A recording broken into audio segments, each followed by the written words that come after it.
जाएगा। मैं आपका सिर्फ इसमें सहयोग कर सकता हूँ कि हाँ चलो ये रास्ता बता देता हूँ, आपको चलना खुद है। आपके पैरों में जो है छाले जो पड़ना है। एक कहावत भी है, करत करत ब्याह से जन्मती हो सुजान। बस इसमें रिवीजन की जरूरत पड़ती है और कुछ नहीं। आपको सभी लोग को सभी ज्ञान है, सभी लोग को सभी चीज पता है कि कहाँ से क्या चीजें पूछी जाती है, रीजनिंग कहाँ से आता है, मैथ्स कहाँ से आता है, जीके जीएस कहाँ से आता है, किस क्वेश्चन से आता है, किस बुक से आता है। एससीईआरटी एनसीईआरटी पढ़ना चाहिए, आपको प्रैक्टिस कैसे करना चाहिए, कहाँ से टेस्ट सीरीज लगाना है, ये सबको सब चीज पता है। बट चलिए एनी रिवीजन में एक और हम कील के जो है आपके साथ गाड़ने की कोशिश करते हैं, एक मजबूत कील, ताकि आपके सिलेक्शंस में कारगर सिद्ध हो सके। देख सकते हैं भारत का स्वतंत्रता संग्राम में महत्वपूर्ण तथ्य 1857 की क्रांति मैंने आपको ऑलरेडी बता दिया है, तो वहां से जाकर के आप इसको देख सकते हैं। मैं आपको एक बार दिखा भी देता हूँ।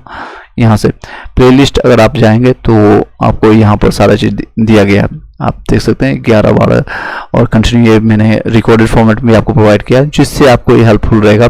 आप उसको रिवाइज कीजिए, कहीं भी कोई वीडियो को आप छोड़िए मत। जब भी आप किसी देखिए या तो रिकॉर्डेड फॉर्मेट में देखिए या फिर आप डाउनलोड करके देखिए, जैसे देखना है आपको आप देखिए, लाइव आकर के देख सकते हो, लाइव देखिए, I don't have any issue. चलिए, भारत का स्वतंत्रता संग्राम में महत्वपूर्ण तथ्य क्या है, इससे संबंधित बहुत क्वेश्चन आते हैं। क्या क्या क्वेश्चन आता है, किस तरह से क्वेश्चन आता है, मैं बताऊंगा क्वेश्चन फॉर्मेट में भी, और इसको पढ़ के भी बताएंगे। हम आपको एक जीरो लेवल से हम स्टार्ट करते हैं, यानी कि जिस बच्चे को 5, 6, 7, 8, 9 का बच्चा है और उसको कुछ भी नहीं आता है, हिंदी भी नहीं आता है, तो भी ये सुनेगा तो उसको याद हो जाएगा। भारत की आजादी हेतु अंग्रेजों के विरुद्ध आंदोलन 2 प्रकार का था, अहिंसक और सशस्त्र क्रांतिकारी, यानी 2 तरह के विद्रोह हुए थे। एक तो हिंसा के माध्यम से, जो कि हिंसा के माध्यम से, जैसे भगत सिंह हो गए, चंद्रशेखर आजाद हो गए, ये सब लोग आए थे। अहिंसक भी हुए थे, जैसे कि आपका गांधी जी कहीं भी कुछ भी हिंसा के लिए वो राजी नहीं हुए थे, बट अनशन करते थे, भूख हड़ताल करते थे, इनके माध्यम से करते थे। 2 तरह के हड़ताल हुए थे। क्वेश्चन आता है कि किस तरह के, तो अहिंसक भी होता है और सशस्त्र क्रांतिकारी। भारत की आज़ादी के लिए 1857 से 1847 लगभग 90 साल तक बहुत ज़्यादा ये डिफिकल्ट टाइम था, क्योंकि 1857 की क्रांति और कौन कौन सा क्या है मैंने ऑलरेडी बता दिया, धर्म सभा, ये सारी चीज़ें आप देख सकते हैं। चलिए अब 1857 के बाद के देखते हैं। मध्य जितने भी प्रयत्न हुए उसमें स्वतंत्रता का सपना संजोए जितने भी थे, यानी सबका सपना एक था। जैसे आप लोग का सपना होता है कि गवर्नमेंट जॉब प्राप्त करके एक फाइनेंशियली जो गुलामी है उससे हम निकले, ताकि अपने माता पिता का सपना को पूरा कर सके, अपने बहन का या अपने भाई का जो है सपना पूरा कर सके, खुद का सपना जो है उसको पूरा कर सके। तो ये गुलामी, तो उसी तरह से देख सकते हैं ये 90 साल 57 से 1857 से 1947 साल तक जो भी संग्राम, जो भी प्रयत्न प्रयास किए गए थे, उसका सपना एक ही था, वो था आपका स्वतंत्रता। ये था क्या था, स्वतंत्रता। एवं शहीदों की उपस्थिति में सबसे ज्यादा प्रेरणादायी सिद्ध हुए ये जाके। अभी वो स्वतंत्रता सेनानी इस तरह के क्यों नहीं मिलते हैं? अभी जितने भी नेतागण बन रहे हैं उसमें भी नेतागण हुए थे, जैसे आपके जवाहरलाल नेहरू हो गया, या फिर गांधी जी हुए, या फिर सुभाष चंद्र बोस हुए, या फिर आपका सरदार वल्लभ भाई पटेल हुए। उस तरह के क्यों नहीं निकल रहे हैं? कि उनकी जो है एक बहुत बड़ा टारगेट उनके सामने था कि हमें आज़ादी पाना है इन गोरे लोगों से, जो गोरे चमड़ी वाले हैं लेकिन इनका दिल में मैल बैठा हुआ है, जो हमारे धन निष्कासन कर रहे हैं, हमारे सोने चिड़िया को जो भारत के वहां से निकाल करके अंग्रेज आपको लंदन में ले जाकर जा रहे हैं। इतनी बड़ी जनसंख्या, इतना बड़ा देश, इतना बड़ी संस्कृति होने के बाद, इतना बड़ा सभ्यता होने के बाद हमारे को निचोड़ करके गुलाम बना करके रख रहा है। इससे आज़ादी पाना है, ये मकसद था, एक लक्ष्य क्लियर था, टारगेट क्लियर था, गोल था, लक्ष्य सामने। और अभी के नेताओं के पास कोई लक्ष्य नहीं है, उसके पास सिर्फ ये लक्ष्य है कि अपना पेट भरना है, और इतना पेट भरना है कि आने वाले पुस्त जो है 9th फेल वाले भी उसकी जिंदगी चल जाए, जो कि पढ़ा लिखा ना हो, ढंग से बोलने भी ना आता है उसको, और 2 लाइन हिंदी या इंग्लिश बोल भी नहीं पाता हो, उसके लिए पैसा बना करके चला जाए। तो वो मकसद है, तो उसकी मकसद और इसके मकसद में जमीन और आसमान का डिफरेंस है। चलिए नेक्स्ट चलते हैं टॉपिक पर, अब आते हैं। प्रथम अंग्रेजी विरोधी संघर्ष जो है सन्यासियों के द्वारा प्रारंभ किए गए थे। किसके द्वारा किए गए थे?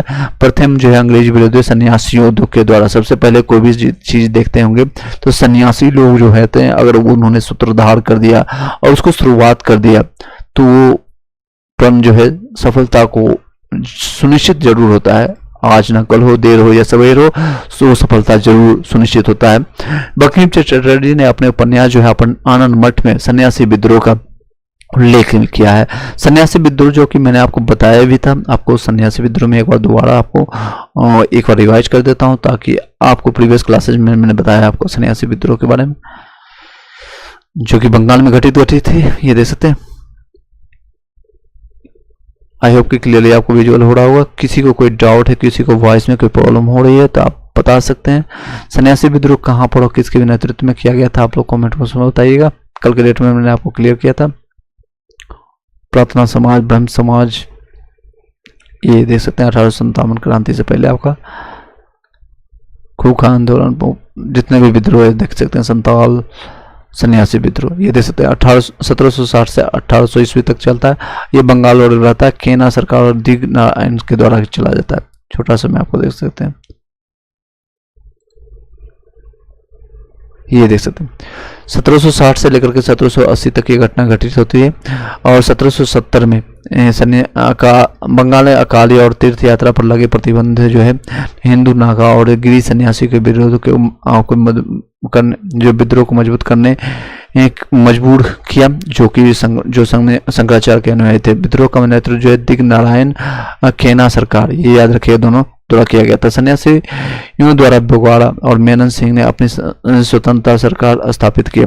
भवानी पाठक, देवी चौधरानी, मूसा शाह और मजनू शाह इस सन्यासी विद्रोह से जुड़े हुए थे। बंकिम चटर्जी द्वारा जो उपन्यास आनंद मठ में देवी चौधरानी में सन्यासी का उल्लेख किया था। इस सन्यासी विद्रोह का वंदे मातरम का जो है नारा सन्यासी विद्रोह में लगाया गया था। फर्स्ट टाइम, सर्वप्रथम देख सकते हैं, फर्स्ट टाइम जो यहीं पर लगाया गया था। वॉरेन हेस्टिंग द्वारा लंबे संघर्ष के बाद ही सन्यासी विद्रोह को कुचला पाया, किंतु 1800 ईस्वी तक बंगाल और बिहार में सन्यासियों का अंग्रेजी से संघर्ष जारी रहा। तो ये आपको विद्रोह से मैंने आपको छोटा सा बता दिया। अब आगे कंटिन्यू करते हैं। चलिए 26 जुलाई 1876 ईस्वी को सुरेंद्रनाथ बनर्जी जी ने आनंद मोहन बोस के सहयोग द्वारा कोलकाता में इंडियन एसोसिएशन, ये क्वेश्चन भी आता है कि भारत राष्ट्रीय यानी कि इंडियन नेशनल कांग्रेस से पहले एकमात्र जो है संस्था, यानी कि जो एकमात्र जो बेहतरीन ढंग से उससे कांग्रेस से बेहतर काम कर रहा था या एक संगठन का काम कर रहा था, तो वो कौन था? इंडियन एसोसिएशन, जिसको हिंदी में कहते हैं भारतीय संघ की स्थापना की गई थी। किसके द्वारा ये क्वेश्चन आता है? तो ये क्वेश्चन याद रखिएगा, सुरेंद्रनाथ बनर्जी कब किया था? 1876, याद रखिएगा डेट के साथ 26 जुलाई। अगर डेट नहीं याद रखता है एटलीस्ट याद रखिएगा 1876 को सुरेंद्रनाथ बनर्जी के द्वारा आनंद मोहन बोस के सहयोग से इंडियन एसोसिएशन की स्थापना की गई। यह कांग्रेस के पूर्व जो है अखिल भारतीय स्तर की संस्था थी, यानी पूरे भारत को रिप्रेजेंट करने का काम करता था। 1883 में अगर बात करें 1883 में इसमें इंडियन एसोसिएशन ने इलवर्ट विल विवाद के फलस्वरूप कलकत्ता में नेशनल कॉन्फ्रेंस नामक एक अखिल भारतीय संगठन का आयोजित किया। इसकी जो है स्थापना जो है सुरेंद्रनाथ बनर्जी द्वारा की गई थी। 1883 में इंडियन नेशनल कॉन्फ्रेंस जो है यानी इंडियन एसोसिएशन ने इलवर्ट विल के विवाद के फलस्वरूप कोलकाता में नेशनल कॉन्फ्रेंस नामक एक अखिल भारतीय संगठन का आयोजित किया गया था, जिसका स्थापना किसने किया था? तो इसकी स्थापना किया था सुरेंद्रनाथ बनर्जी के द्वारा। चलिए, ममता बनर्जी से भी याद रख सकते हैं, जो कि वर्तमान में सीएम है कोलकाता के। चलिए नेक्स्ट आगे कंटिन्यू करते हैं। एक रिटायर्ड अंग्रेज आईसीएस, जिसको कहते हैं इंडियन सिविल सर्विसेज, आईसीएस अधिकारी, आईएएस का पुराना नाम ये है। अधिकारी जो है एलन, इसको याद रखिएगा, पूरा नाम भी पूछा देता है, एम ह्यूम कह सकते हैं या फिर एलन एक्टोबियन ह्यूम। एलन एक्टोबियन ह्यूम द्वारा 1885 में भारतीय राष्ट्रीय कांग्रेस यानी आईएनसी की स्थापना की गई। 1885 से 1905 तक जो है भारतीय राष्ट्रीय कांग्रेस के पर जो है उदारवादी या नरमपंथी यानी कि कोमलता से बात करने वाला वर्चस्व था, तथा ये संवैधानिक तरीके से यानी लीगली जाते थे तरीके से भारतीय स्वतंत्रता हासिल करना चाहते थे। नरमपंथी नेताओं में जो थे, नेताओं का नाम याद रखिएगा, क्वेश्चन इससे संबंधित भी आता है, जिसे आपका दादा भाई नौरोजी, जिसे ग्रांड ओल्ड मैन भी कहते थे, यानी या सुरेंद्रनाथ बनर्जी, गोपाल कृष्ण गोखले जो कि गांधी जी के गुरु भी थे, मदन लाल मालवीय ये बीएचयू के संस्थापक थे। फिरोज शाह मेहता, रमेश चंद्र दत्त, दिनसावाचा आदि ये प्रमुख थे। ये आपका नरमपंथी थे, ये उदारवादी नेता थे। 1886 में लोक सेवा आयोग की स्थापना की गई। लोक सेवा आयोग जो आप देखते हैं वर्तमान में एवं भारत और इंग्लैंड में एक साथ परीक्षा कराने पर सरकार राजी हुई थी। 1886 में देख सकते हैं फर्स्ट टाइम जो है भारत और इंग्लैंड दोनों जगह, पहले लोग जाकर के इंग्लैंड में एग्जाम लंदन में जाकर देते थे, फिर भी वहाँ पास करते थे लोग। भारतीय व्यय से अभी देखते हैं लोग 100 किलोमीटर 200 किलोमीटर या 500 किलोमीटर रेलवे का सेंटर या ऐसे पड़ जाता है तो वो बच्चे क्या करते हैं, हंगामा करते हैं। भारतीय व्यय की समीक्षा है तो जो है बल्काई आयोग की स्थापना की गई थी 1886, यह डेट याद रखिएगा। लोक सेवा आयोग जो कि यूपीएससी अभी जो देख सकते हैं पब्लिक सर्विसेज जो कहते हैं इंग्लिश में, की स्थापना की गई और भारत एवं तथा इंग्लैंड में एक साथ परीक्षा कराने पर सरकार राजी हुई। इसके साथ ही भारतीय व्यय की समीक्षा हेतु बल्काई आयोग की स्थापना की गई। सन 1887 में दादाभाई नौरोजी द्वारा इंग्लैंड में भारतीय सुधार समिति की स्थापना की गई। दादाभाई नौरोजी 1887 के उपरांत ब्रिटिश सरकार का रुख भारतीय राष्ट्रीय कांग्रेस के प्रति कठोर आपका जो है होता गया। डफरिन रखेगा, इसी शासन का द्वारा कहा गया था कि कांग्रेस केवल सूक्ष्मदर्शी अल्पसंख्यकों का प्रतिनिधित्व करती थी। डफरिन ने हालांकि वेलकम भी किया था, यानी कि ताली बजा करके आ जाओ कांग्रेस हम बनाते हैं। इसकी शासन इसी के गवर्नर काल में जो है शासनकाल में बनता है। फिर कुछ दिनों के बाद साल 2 साल के बाद जो होता है वो खटकने लगा था कांग्रेस उनके आंखों में, तो इसीलिए ये कहते हैं कांग्रेस केवल जो है सूक्ष्मदर्शी अल्पसंख्यकों का प्रतिनिधित्व करती है। कर्जन द्वारा कहा गया था कांग्रेस अपने पतन की ओर लड़खड़ाती हुई जा रही है। और अरविंद घोष के अनुसार जो है कांग्रेस अंशतः क्षय रोग से मरने ही वाला है। अरविंद घोष जो है ये गर्मपंथी वाले नेता थे, क्षय रोग से मरने ही वाला है, यानी टीबी हो गया है। नेक्स्ट है बंकिम चंद्र चटर्जी ने कहा कि कांग्रेस के लोग पदों के भूखे राजनीतिज्ञ हैं। ये जो बंकिम चटर्जी का कहना है कांग्रेस के लोग जो है पदों के भूखे होते हैं। दादाभाई नौरोजी दत्त एवं वाचा द्वारा जो है धन निकास के सिद्धांत, यानी कि आपका जो है जो इनकी में बताया गया था कि जो पैसे का जो है इंडियन करेंसी को यानी इंडिया का पैसा को जो है निकाल करके अंग्रेज में भेजा जा रहा है। तो धन निकासन की सिद्धांत किसके द्वारा किया गया था? ग्रैंड ऑलमेंड ऑफ इंडिया यानी कि दादाभाई नौरोजी के द्वारा किया गया था। ब्रिटिश हाउस ऑफ कॉमन्स का चुनाव लड़ने वाले पहले भारतीय दादाभाई नौरोजी ही थे, जिन्होंने लिबरल पार्टी, कौन सी पार्टी भी पूछा जाता है कौन सी पार्टी से लड़ रहे थे, तो लिबरल पार्टी लेबर पार्टी या लिबरल पार्टी याद रखिएगा, पार्टी के उम्मीदवार के रूप में फिर आपको जो है 1886 में चुना गया था, सॉरी 1892 में चुनाव जीता था। तो 1892 में कौन से चुनाव जीते थे? दादाभाई नौरोजी जीते थे। वहीं पर जाकर के वो भाषण दिए थे निष्कासन सिद्धांत, और उसमें उन्होंने बताया था कि लगभग 20 रुपये या प्रति माह या फिर इनका इनकम है इंडिया के पर पर्सन अगर देखे तो जीडीपी जिसको कहते हैं। 1905 से लेकर 1919 तक भारतीय राष्ट्रीय कांग्रेस पर गर्मपंथी नेता का वर्चस्व था, जिसमें अरविंद घोष, जिसमें लाल बाल पाल याद रखेगा, यानी कि इस तरह से देख सकते हैं। इसमें है अरविंद घोष हो गया, लोकमान्य बाल गंगाधर तिलक हो गया, बिपिन चंद्र पाल हो गया या लाला लाजपत राय हो गए। उग्रवादी नेता जो खास करके तिलक ने कांग्रेस के अनुयायी विनिमय की प्रवृत्ति की राजनीति भिक्षावृत्ति यानी पॉलिटिकल मेंडिसेंसी की संज्ञा दी। अनुमय भिक्षावृत्ति की संज्ञा किसने दिया था? याद रखिएगा उग्रवादियों के नेता जो है खास करके तिलक ने, बाल गंगाधर तिलक जो है बाल गंगाधर तिलक के द्वारा कहा गया था, ये बात है संज्ञा दी। 19 जुलाई 1905 को कर्जन ने बंगाल विभाजन के निर्णय की घोषणा किया था। घोषणा भी याद रखिए, घोषणा का डेट ये है, लागू कब हुआ था? 16 अक्टूबर को। तो घोषणा हुआ था 19 जुलाई आपका 1905 को कर्जन के द्वारा बंगाल विभाजन के निर्णय की घोषणा की गई, किंतु दिसंबर 1903 में ही बंगाल विभाजन के प्रस्ताव पर अब सार्वजनिक हो गया था। ये आपको जो है ये पहले सार्वजनिक हो गया था। बंगाल के बंटवारे के विरोध में जो है 7 अगस्त 1905 को टाउन हॉल यानी कोलकाता में जो पड़ता है स्वदेशी आंदोलन की घोषणा की गई थी। तो याद रखिएगा स्वदेशी आंदोलन कब से स्टार्ट हुआ? तो आपको स्वदेशी आंदोलन 1905 में 7 अगस्त को याद स्टार्ट होगा। बंगाल विभाजन जो है लागू देख सकते हैं 16 अक्टूबर 1905 को प्रभावी हुआ था। प्रभावी कब से हुआ या लागू कब से हुआ? तो 16 अक्टूबर 1905 को। और आपका घोषणा कब हुआ था? घोषणा आपका हुआ था आपको याद रखेगा 19 जुलाई 1905 को। 19 जुलाई 1905 ये 2 डेट आपको याद रखिएगा, बहुत आता है क्वेश्चन। इसी जो है इस रोज पूरे बंगाल में शोक दिवस एवं राखी बंधन दिवस जो है रविन्द्रनाथ टैगोर के सुझाव पर मनाया गया था 16 अक्टूबर 1905 को है। एवं जो स्वदेशी आंदोलन में वंदे मातरम, विभाजन नहीं चाहिए, बंगाल एक है आदि नारे लगाए जा रहे थे। कर्जन द्वारा जो है 1905 में बंगाल विभाजन किया गया, जो भारतीय राष्ट्रवाद पर एक प्रच्छन्न प्रहार था। इसी कारण कर्जन को भारतीय राष्ट्रवाद का प्रेरक या जनक कहा जाता है।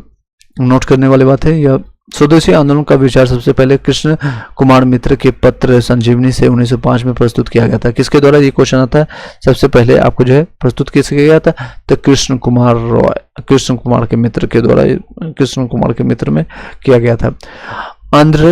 आंध्र के डेल्टाई इलाकों में स्वदेशी आंदोलन का वंदे मातरम आंदोलन के नाम से भी जाना जाता है। कांग्रेस द्वारा 1905 में गोखले की अध्यक्षता में हुए बनारस अधिवेशन में बंगाल में स्वदेशी बहिष्कार का समर्थन किया। इसी दौरान कांग्रेस ने सर्वप्रथम स्वदेशी प्रस्ताव को स्वीकारा और सुशासन को कांग्रेस का लक्ष्य बनाया।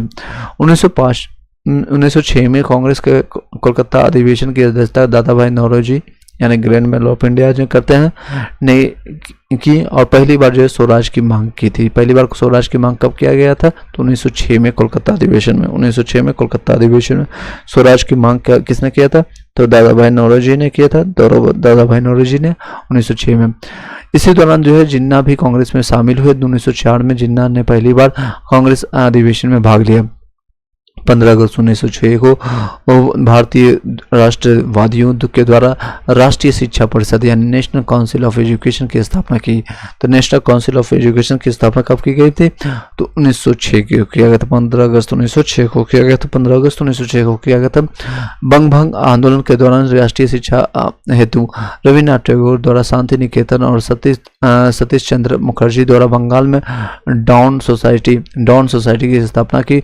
1893 का वर्ष एक परिवर्तन बिंदु था। 1893 जो था एक परिवर्तन का बिंदु था। सन 1893 में स्वामी विवेकानंद जी 1863 से 1902 तक इनका जीवन काल रहता, मात्र 39 साल, जो द्वारा जो है 1893 याद रखिएगा। शिकागो जो है अमेरिका में जो हो रहे सर्वप्रथम आपका सर्वधर्म सम्मेलन में पहले ही दिन उन्हें सिर्फ 2 मिनट बोलने का वक्त दिया गया था। जैसे ही विवेका जी ने अपने वक्तव्य का संबोधन अमेरिका के भाइयों और बहनों के साथ जैसे प्रारंभ किया, वैसे ही तालियों की गड़गड़ाहट न केवल उन्हें बल्कि भारत को विश्व के सर्वोच्च देशों में लाकर के खड़ा दिया। उन्हें तूफानी हिंदू कहा जाता है, याद रखिएगा। कई बार क्वेश्चन आ चुका है और बिहार एसएससी या रेलवे और आपका कई जगह एग्जाम से पूछा गया है। कई लोग को पता भी नहीं होगा तूफानी हिंदू किसको कहते हैं। मैंने एक बार लाइव आकर के बता रहे थे, बच्चे हंस रहे थे कि किसको कहते हैं, तो ये विवेकानंद जी को कहते हैं। तूफानी हिंदू के नाम से उपनाम है, जैसे आपका मास्टर ब्लास्टर सचिन का या फिर आपका मिस्टर कूल तो किसको कहते हैं, या रन मशीन के नाम से विराट कोहली। उसी तरह से ये तूफानी हिंदू के नाम से जाने जाते थे उसमें 1893 में। चलिए 1893 में 14 वर्ष के उपरांत जो है योगी राज अरविंद घोष, जिनका जीवन काल 1872 से 1950 तक रहता है। 1872 से 1950 लगभग 82 साल देख सकते हैं 78 साल तक इनके जीवन आयु रहता है। भारत की भूमि पर वापसी होती है। भारत की भूमि पर वापसी हुई 1893 में उनके द्वारा एक लेखमाला यानी न्यू लैंप फॉर ओल्ड प्रकाशित किया। नवंबर 1893 में को एनी बेसेंट 1847 से 1933 तक 1847 से 1933 तक इनका जीवन काल रहता है। भारत आकर के वाराणसी शहर में रहने लगी। इन एम्बेसडर ने भारतीयों से कहा, मैं हृदय से तुम्हारे साथ हूँ और संस्कृति में भी मैं तुम ही लोगों में से एक हूँ। ये इनका कहना था। ये आयरलेस लेडी थी, बनारस में आकर रहने लगी थी। ये एनिवेशन भारतीय से कहती है, मैं हृदय से तुम्हारे साथ हूँ और संस्कृति से भी मैं तुम ही लोगों में से एक हूँ। 1893 में ही महात्मा गांधी जी 1869 से जो इनका जीवन काल स्टार्ट होता है 2 अक्टूबर 1869 से, और आपका जीवन खत्म होता है आपका 1948 में। अब्दुल्ला सेठ व्यापारी के मुकदमे के लिए दक्षिण अफ्रीका गए थे। तो ये इंपॉर्टेंट रहता है। 1893 की घटना बता रहे हैं। क्रांतिकारी गतिविधियों की दृष्टि से भी 1893 का साल जो है काफी महत्वपूर्ण रहा। चापेकर बंधुओं द्वारा एक गुप्त संस्था जिसे कहते हैं society for the removal of obstacles to the Hindu religion Nashik में स्थापित किया गया था। किसके द्वारा? तो क्रांतिकारी गतिविधियों की दृष्टि से 1893 में एक का साल काफी महत्वपूर्ण है। चाफेकर बंधुओं द्वारा एक गुप्त संस्था जो है आपका society for the removal of obstacles to the Hindu religion Nashik में स्थापित की। स्वदेशी आंदोलन कार्य प्रणाली को लेकर ही 1907 में सूरत के एक कांग्रेस अधिवेशन में भारतीय राष्ट्रीय कांग्रेस उग्रवादी यानी गरम दल और उदारवादी यानी नरम दल दो दलों में जो है विभाजित हो गई थी। रास बिहारी बोस द्वारा इस सम्मेलन की अध्यक्षता की गई थी। तो याद रखिएगा अध्यक्षता किसके द्वारा? तो रास बिहारी बोस। 1907 सूरत अधिवेशन 1907 रास बिहारी बोस। क्वेश्चन इस तरह से पूछा जाता है कि बताइए कि आपका जो गरम दल और नरम दल के जो है विघटन यानी विभाजन के समय कांग्रेस का लीड कौन कर रहा था, अध्यक्ष कौन थे? तो रास बिहारी बोस। कब हुआ था? 1907 में। कहाँ हुआ था? तो सूरत में हुआ था। भारतीय राष्ट्रीय कांग्रेस के सूरत अधिवेशन में स्वागत समिति के अध्यक्ष कौन थे? स्वागत समिति का जो है सबसे पहले स्टार्टिंग में बोलना शुरू किए थे वो मदन मोहन मालवीय जी थे। मदन मोहन मालवीय जी। स्वदेशी आंदोलन के अवसर पर रविन्द्रनाथ टैगोर द्वारा अपना प्रसिद्ध गीत अमार सोनार बांग्ला लिखा गया था स्वदेशी आंदोलन के दौरान, जो कि कब हुआ था? 1905 में हुआ था। कब से स्टार्ट हुआ था? अगस्त में। आपको मैंने अभी यहाँ बताया, भी देख सकते हैं यहीं पढ़े, 7 अगस्त 1905 को, जो बाद में बांग्लादेश का राष्ट्रीय गीत बन गया। हमार सोनार बना। आप ये देख सकते हैं। आपका मेरा दो नालायक बेटा है, एक पाकिस्तान एक आपका बांग्लादेश। हालांकि 1971 में जो है बांग्लादेश को आज़ाद करने में है इंदिरा गांधी जी का बहुत बड़ा हाथ था, लेकिन अभी तक उनकी संस्कृति में ये नहीं बताया जाता, उनके बच्चों को ये नहीं बताया जाता कि मेरे अब्बू यानी कि भारत कितने बड़े सहयोगी थे। अब उन्हीं को यानी कि ये जो है उन लोगों को भड़काया जाता है, पाकिस्तानी और बांग्लादेशियों को हमारे खिलाफ ही। चलिए नहीं आओ, इसलिए कहा जाता है मिलकर रहो, एकता में बल है। बट क्या तक क्या संभव है, कितनी संस्कृति कितना क्या था। अंग्रेजों ने सिर्फ हमारी संस्कृति को नहीं बर्बाद किया, बल्कि हमारे कल्चर को और हमारी जो एकजुटता था उसको भी तोड़ करके रख दिया। अब यकीन भारत रहता अफगानिस्तान तक और म्यांमार तक, तो फिर क्या ही बात होता। चलिए नहीं आओ। भारत जो है बाल गंगाधर तिलक जी पहले ऐसे कांग्रेसी नेता थे जिन्होंने देश हेतु कई बार जेल भी की यात्रा किए थे। पहला बार बाल गंगाधर तिलक। प्लेग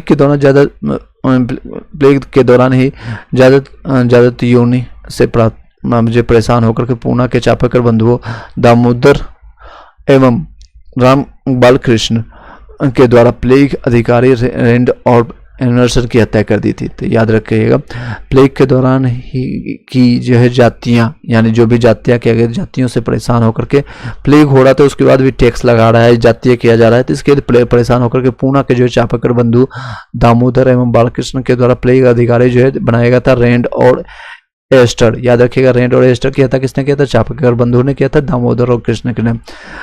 वारिंदर कुमार घोष और भूपेंद्र नाथ दत्त द्वारा बंगाल में क्रांतिकारी विचारधारा को फैलाया। 1905 में वारिंदर कुमार घोष जो है भवानी मंदिर के नाम की एक पुस्तक लिखी, जिसमें क्रांतिकारियों को संगठित होकर के केंद्र बनाने हेतु जानकारी दी गई थी। 1906 में इन दोनों ने मिलकर के युगांतर नामक समाचार पत्र का प्रकाशन किया। तो याद रखिएगा युगांतर नामक प्रकाशन किसने किया था? तो वरिंद्रनाथ घोष और भूपेंद्र नाथ दत्त के द्वारा। वरिंद्र कुमार घोष और भूपेंद्र नाथ घोष के द्वारा कब किया गया था? तो ये आपका 1905 में किया गया था। नेक्स्ट देख सकते हैं पी मित्रा के द्वारा बंगाल में जो है अनुशीलन समिति का गठन किया गया था। याद रखिएगा अनुशीलन समिति का गठन किसका द्वारा किया गया था? तो पी मित्रा के द्वारा किया गया था। पी मित्रा के द्वारा अनुशीलन समिति का, जिसका उद्देश्य था खून का बदला खून, यानी कि तुम मुझे मारोगे तुम मुझे खून दोगे मैं तुम्हें खून दूंगा। या सुभाष चंद्र बोस का कहना नहीं है, ये पी मित्रा का जो कथन था। अनुशीलन समिति, इस समिति की जो है 500 शाखाएं खोली गई, सोच सकते हैं। अनुशीलन समिति द्वारा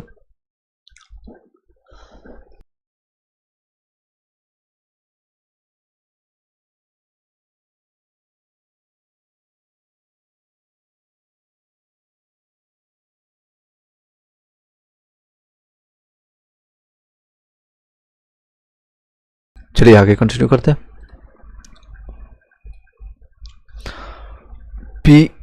मित्रा के द्वारा जो है बंगाल में अनुशीलन समिति का गठन किया गया, जिसका उद्देश्य था खून का बदला खून। इस समिति का जो है ये 500 शाखाएं खोली गई। अनुशीलन समिति द्वारा जो है हेमचंद्र को बम बनाने की कला सीखने हेतु रूसी क्रांतिकारियों के पास भेजा गया था। तो रूसी क्रांतिकारियों के पास किसको भेजा गया था? किसके भेजा गया था? तो हेमचंद्र को याद रखिएगा, हेमचंद्र को भेजा गया था बम बनाने की कला। विनायक दामोदर सावरकर द्वारा 1904 में अभिनव भारत महाराष्ट्र में नामक संस्था की स्थापना की।